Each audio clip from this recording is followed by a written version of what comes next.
क्या किसान भाइयों, आपने भी 72 योजना में पंजीयन के माध्यम से सोयाबीन को विक्रय किया है, परंतु अभी तक आपको पैसे नहीं आए हैं?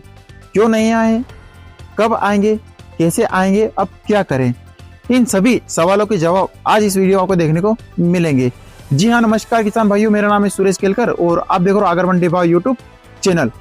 जैसा कि किसान भाइयों, 1 अक्टूबर से लगा करके 23 अक्टूबर के बीच में जितने भी किसान भाइयों ने सोयाबीन तुलवा है पंजीयन के माध्यम से, उनको पैसे आने में थोड़ी समस्या हो रही है। वो क्यों हो रही है, एक उदाहरण के लिए हम समझते हैं। अगर आपके पास 30 बीघा जमीन है, ठीक है, और 30 बीघा जमीन की पात्रता होती है 45 कुंटल की। 45 कुंटल सोयाबीन आप तुलवा सकते हो उसमें।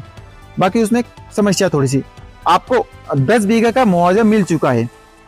आपको जो मुआवजा मिला है ना, वो 10 बीघा के हिसाब से जुड़ा। 30 बीघे के हिसाब से मतलब बता रहा हूँ, मैं आपको उदाहरण के लिए बता रहा हूँ कि 30 बीघा जमीन है तो उसमें 10 बीघे की समथिंग आपको मुआवजा मिल चुका, क्योंकि पूरी जमीन तो खराब नहीं हुई थी, थोड़ी बहुत हुई थी, आधी हुई थी, तो आधी के हिसाब से 10 बीघे के हिसाब से आपको मुआवजा मिल चुका है। तो उसमें 10 बीघे के हिसाब से 15 कुंटल सोयाबीन कम हो गए हैं, बची कितनी 30 कुंटल सोयाबीन बचे हैं, तो आपने 30 कुंटल आपके पंजीयन में तुलवा दी है। ठीक है, पहले क्वेश्चन कंप्लीट है हमारा। और दूसरा क्वेश्चन ये है हमारा किसान भाइयों कि फर्ज पर्ची और पंजीयन पर्ची में नाम दोनों में सेम होना चाहिए, इसमें कुछ भी गड़बड़ नहीं होनी चाहिए। तीसरा सवाल ये है हमारे किसान भाइयों कि आपने जो भी अकाउंट आपने पंजीयन के माध्यम से दिया है उसमें डीबीटी होना बहुत ही महत्वपूर्ण है। सरकार का कहना है कि जिस भी खाते में डीबीटी होगी उसी खाते में पेमेंट डाला जाएगा, इसके अलावा अन्य खाते में नहीं डाला जाएगा। 3 सवाल कंप्लीट है। किसको कितना पैसा डालना है, कब डालना है, क्यों नहीं डालना है, वो सारे प्रोसेस सरकार करती है किसान भाइयों। इसमें किसी भी व्यापारी या मंडी बोर्ड के कर्मचारी का कोई रोल नहीं होता है इसमें।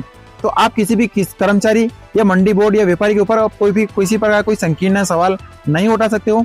किसान साथी, आपसे निवेदन है ये वाला, अगर ये तीनों चीज आपके पास कंप्लीट है फिर भी आपके पैसे नहीं आए हैं तो उसके लिए क्या करें, उसकी जानकारी अभी तक हमारे पेज या हमारे पास कोई नोटिस आया नहीं है किसान साथियों। अगर जब भी आएगा मैं आपको तुरंत सूचित कर दूंगा। इसके लिए हमारे चैनल को सब्सक्राइब करके रखिएगा अगली जानकारी के लिए, और इसी प्रकार से नई नई जानकारी के लिए हमारे चैनल को सब्सक्राइब अवश्य कर लीजिएगा। जय जवान जय किसान। किसान भाइयों, इस वीडियो में दी गई जानकारी सिर्फ उपलब्ध आंकड़ों और अनुमानों पर आधारित है। इसका किसी भी सरकारी आदेश या नोटिस से कोई संबंध नहीं है। कृपया इस जानकारी को पूरा तरह से अंतिम या आधिकारिक न माने। धन्यवाद।